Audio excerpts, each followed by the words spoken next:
प्रणाम देवी माँ। देख क्या रहा है पक्षी, युद्ध कर मुझसे। आपका प्रत्येक आदेश मुझे स्वीकार है माँ, किंतु मैं आपसे युद्ध नहीं कर सकता। तो अपनी पराजय स्वीकार कर और चला जा यहाँ से। मुझे क्षमा कीजिए माँ, किंतु मैं वो भी नहीं कर सकता। मैंने अपनी माँ को वचन दिया है। याद है मुझे, इसीलिए कह रही हूँ, अपनी हट छोड़ दे। तेरी माँ तेरी प्रतीक्षा कर रही है। अपनी माँ को बिना बताए इतनी दूर चला आया है। जानता है कितनी चिंतित होगी तेरे बिना। जानता हूँ माँ, किंतु आप भी तो मेरी चिंता का कारण जानती है। मैं अपनी माँ को दासी के रूप में और नहीं देख सकता। और मेरे सामने हट कर सकता है? यदि इसी समय तू यहाँ से नहीं गया तो तुझे मेरा दंड सहना होगा। मुझे स्वीकार है माँ। तू मारा जाएगा गरुड़।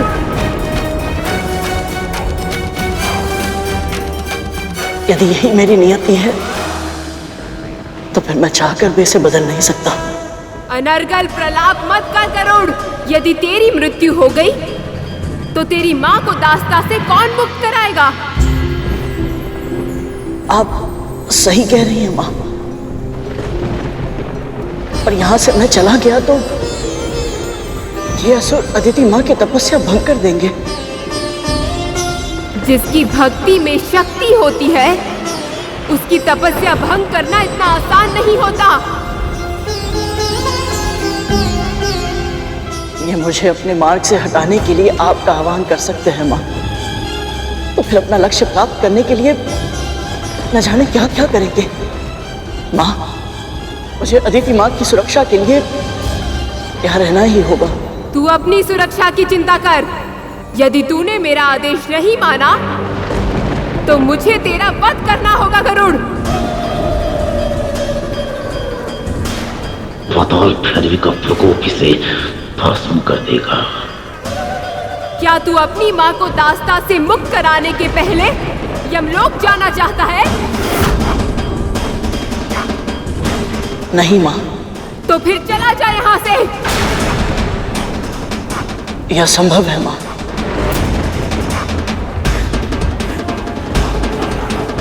पहले प्रत्येक बात पर माँ माँ कर रहा था, अब ना ना कर रहा है। पाताल भैरवी इससे इतनी बातें क्यों कर रही है? इसका वध करके अपना कार्य समाप्त क्यों नहीं कर रही? मैं तुझे अंतिम चेतावनी दे रही हूँ गरुड़। इसी क्षण उठ जा यहाँ से, अन्यथा अपनी मृत्यु का उत्तरदायी तू स्वयं होगा। आपके हाथों से मृत्यु मिले, इससे बड़ा सौभाग्य और क्या हो सकता है मेरे लिए। तो फिर यही सही।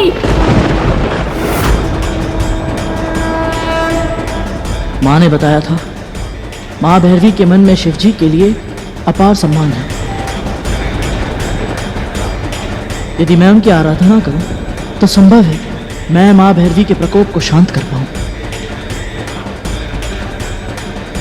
मेरे प्राण आपके ही है माँ, पर क्या? मेरा वध करने से पूर्व क्या आप मेरी अंतिम इच्छा पूरी करेंगी?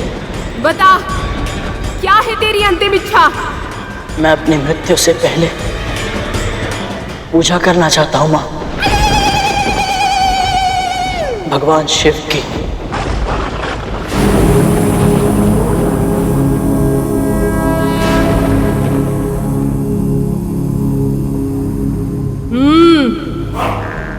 बड़ा चतुर है तू।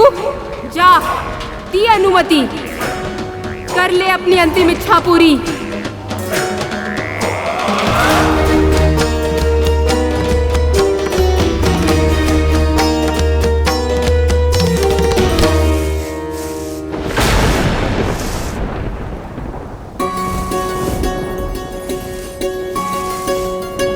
मिट्टी की व्यवस्था तो हो गई, अब बस इसे शुद्ध करने के लिए कंकड़ पत्थर निकाल देता हूँ।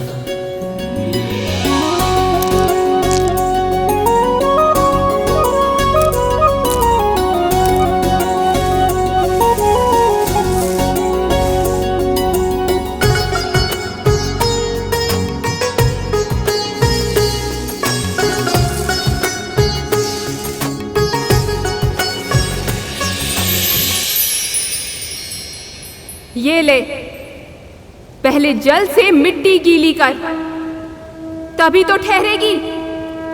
मूर्ख कहीं का।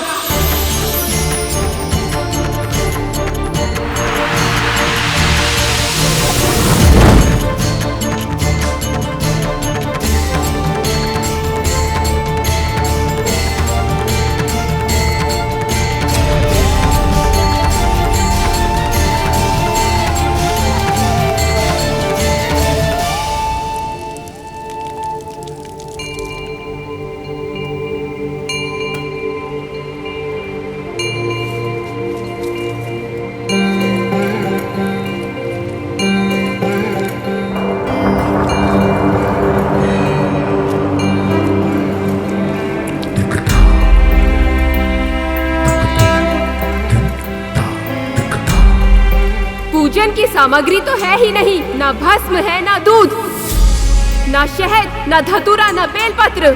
कैसे करेगा पूजन?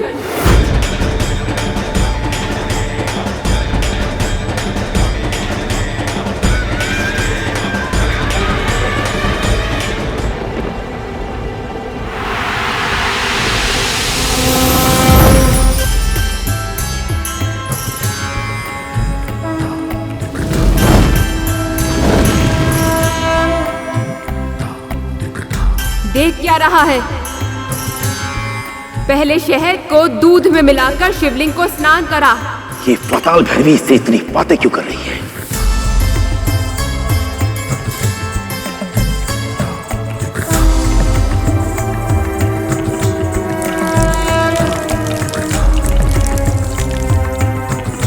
अब भस्म से त्रिपुंड बना।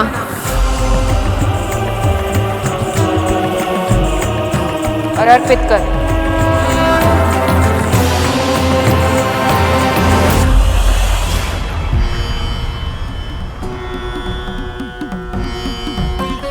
इस विशेष पूजा के कारण मेरी मृत्यु कुछ समय के लिए टल अवश्य गई, पर पूजा संपन्न होने के बाद होगा वही जो अटल है। माँ मेरा वध कर देगी। निश्चित ही मैंने पिछले जन्म में कुछ पुण्य अर्जित किए होंगे, जो मृत्यु से पूर्व मैं भगवान शिव की पूजा जैसा शुभ काम कर पा रहा हूँ। और तो और माँ पाताल भैरवी स्वयं मेरी पूजा विधि विधान से संपन्न करवा रही है।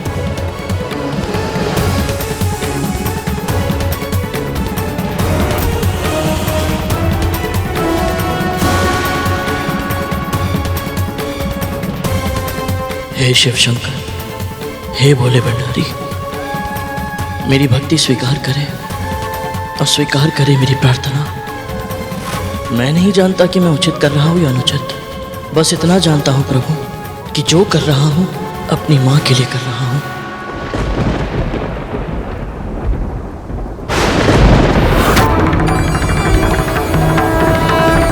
यह जीवन मेरी माँ को समर्पित है। यदि उनके संस्कारों की रक्षा करते हुए मेरे प्राण भी चले जाए तो मुझे बिल्कुल भी दुख नहीं होगा, पर वो समय आज नहीं आया है प्रभु। अपनी माँ को दास्ता से मुक्त कराने से पहले मैं मरना नहीं चाहता। मेरी सहायता कीजिए प्रभु, रक्षा कीजिए। ओम नमः शिवाय, ओम नमः शिवाय। शत्रु का दमन करने भेजा था मैंने पाताल भैरवी को, वो तो स्वयं उसके साथ अलती पालती मारकर बैठ गई। ओम नमः शिवाय। इतना भी नहीं समझती कि जो अब तक माँ की रट लगाए हुए था, वो अपने प्राणों की रक्षा करने के लिए शिव भक्त होने का ढोंग रच रहा है। अब ऐसा प्रतीत होता है कि मुझे स्वयं जाना होगा। चलो। रुकिए सेनापति, ऐसा कुछ मत कीजिए जिससे उन्हें क्रोध आ जाए। सिंह का सही कह रही है सेनापति। पाताल भैरवी से वरदान मांगने का सुझाव माँ दिति ने ही दिया था। अब यह वरदान पूरा हो, इसके लिए सुनिश्चित करना होगा कि क्या किया जाए, और ये भी वही बता सकती हैं। यदि आपकी आज्ञा हो तो मैं स्वयं को 2 भागों में बांट लूंगा। मेरा एक भाग माँ दिति के पास मार्गदर्शन के लिए चला जाएगा और दूसरा भाग यहीं रहेगा, ताकि मैं यहाँ भी सूचना प्राप्त करता रहूं। उचित कहा राहुल, जाओ, शीघ्र जाओ।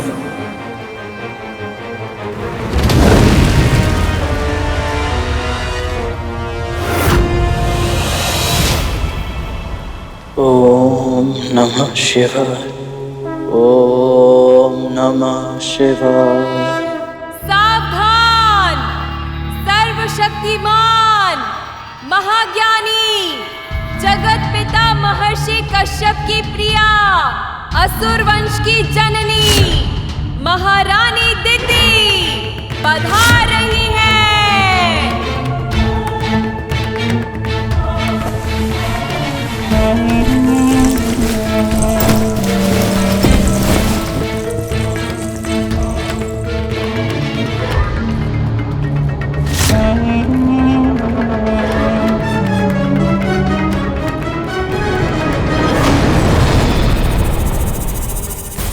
राहुल यहाँ अकेला, वो भी इस अवस्था में। तुम सब जाओ यहाँ से।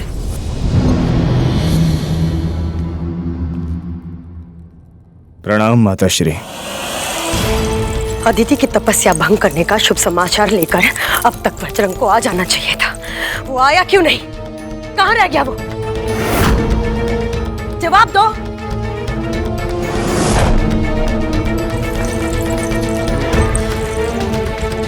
क्या हुआ पुत्र?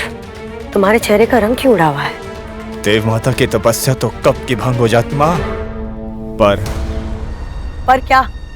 एक पक्षी है जो हमारे प्रयासों पर पानी फेर रहा है माँ। पक्षी? नाम क्या है उसका? माँ विंता का दूसरा पुत्र गरुड़।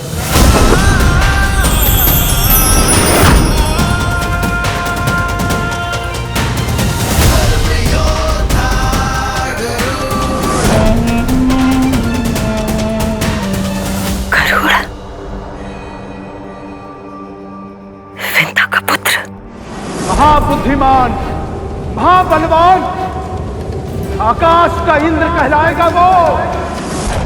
पर वो असुर सेना और अदिति के मध्य क्यों आ रहा है? मुझे नहीं पता माँ।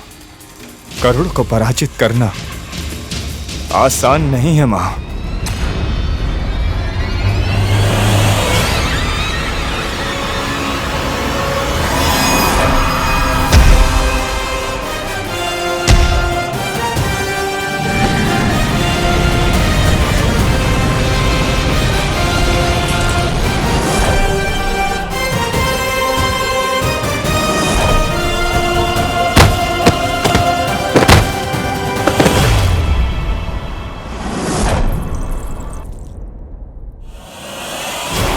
एक काम करो, अपने दूसरे भाग से संपर्क स्थापित करो और पता करो कि वहां पे क्या हो रहा है। मुझे बताओ, शीघ्र करो। जो आज्ञा माता।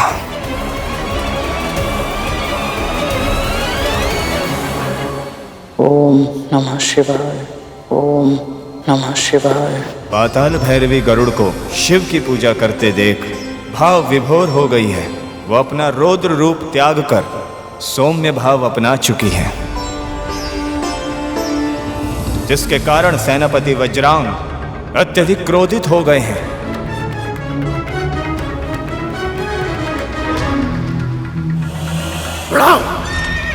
और सिंगिका के सुझाव के विपरीत अपना रथ लेकर उन दोनों की ओर बढ़ रहे हैं।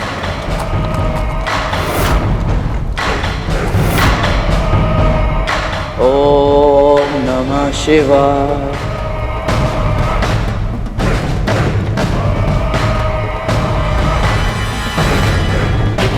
ये क्या कर रही है देवी? शत्रु के नेत्र बंद है। अपनी तलवार को प्रकट करके उस पर प्रहार कीजिए।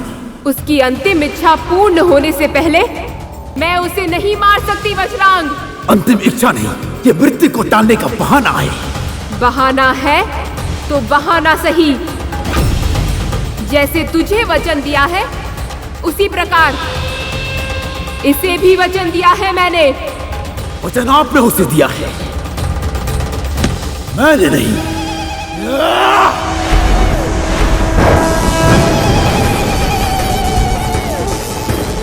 असुरों की इष्ट देवी हूँ, इसीलिए तुझे प्राण दान देती हूँ। अन्यथा मेरे शिव शंकर की पूजा भंग करने वाला एक क्षण भी मेरे सामने जीवित नहीं रहता।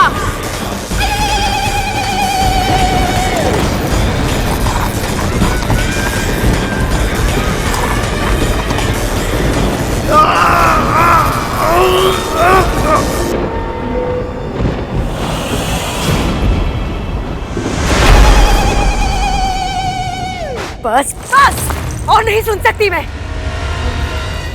माँ, उस पक्षी ने पाताल भैरवी के हृदय को भी जीत लिया है।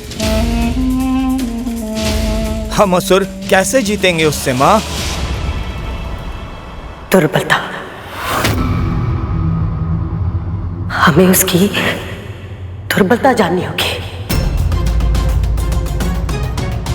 और उसके लिए मुझे कद्रू के पास जाना होगा। कद्रू कोई ना कोई उपाय जरूर बताएगी, क्योंकि कद्रू विंता और उसके पुत्र से घृणा करती है। पर हमारे पास समय नहीं है, हमें जो भी करना होगा शीघ्र करना होगा। ओम नमः शिवाय। ओम नमः शिवाय।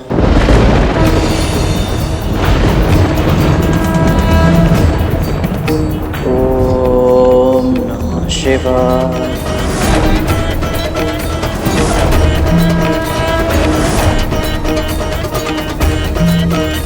ओम नमः शिवाय।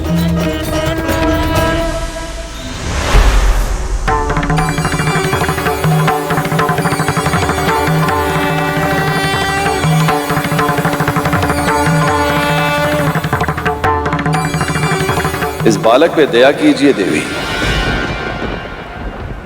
हमारे पुत्र जैसा है ये, निर्मल निर्दोष, केवल परोपकार करने की इच्छा से आपके सामने बैठा है। जीवित रहना चाहता है केवल इसलिए कि अपनी माता को दास्ता से मुक्त करा सके। हे प्रभु, आप तो जानते हैं कि मेरे हृदय में इसके लिए कितनी ममता उमड़ रही है। यदि मैंने वज्रांग को वचन न दिया होता तो मैं इसके सामने शत्रु के रूप में कभी ना आती। मैं क्या करूं प्रभु, चाहकर भी अपना वचन तोड़ नहीं सकती। उसकी कोई आवश्यकता नहीं है देवी, आपने वचन दिया था कि आप गरुड़ का सामना करेंगे, वो आपने संपूर्णता से पूर्ण किया। भक्त की भक्ति के आगे तो भगवान सदैव ही हारते आए। मैं आपका संकेत समझ गई प्रभु।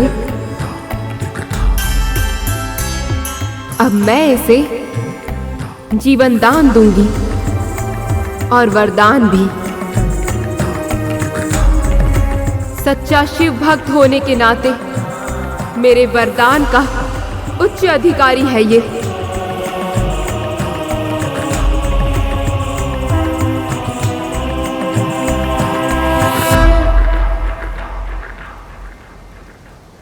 ओम नमः शिवाय।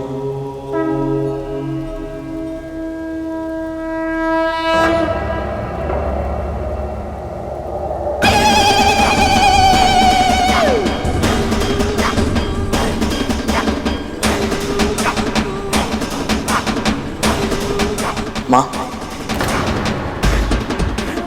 मेरी पूजा समाप्त हुई। अब आप मेरे प्राण ले लीजिए।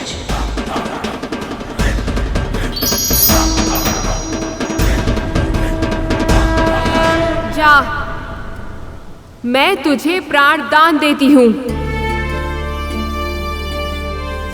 और तुझे वरदान देती हूँ कि समय आने पर शिव शंकर तुझे अवश्य दर्शन देंगे और इस पूजा के फल स्वरूप तुझे मनोवांछित वरदान भी देंगे। मेरी तो केवल एक ही इच्छा है माँ, कि मैं अपने जन्म की और अपने माँ की दासत्व की कथा जान पाऊं और अपनी माँ को बड़ी माँ की दास्ता से मुक्त करा पाऊं। बस इसीलिए मैं अदिति माँ की तपस्या पूरी होने तक प्रतीक्षा करने आया था। तेरी प्रतीक्षा शीघ्र समाप्त होगी गरुड़, और जिस कथा को जानने के लिए तू इतना व्याकुल है उसका भेद शीघ्र तेरे सामने खुलेगा।